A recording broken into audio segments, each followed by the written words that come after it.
tata Magda. Kurwa, nie pojazd.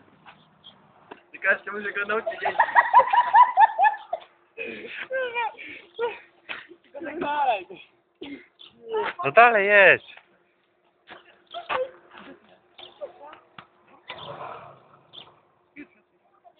A, bo trzeba jeszcze pchać, nie?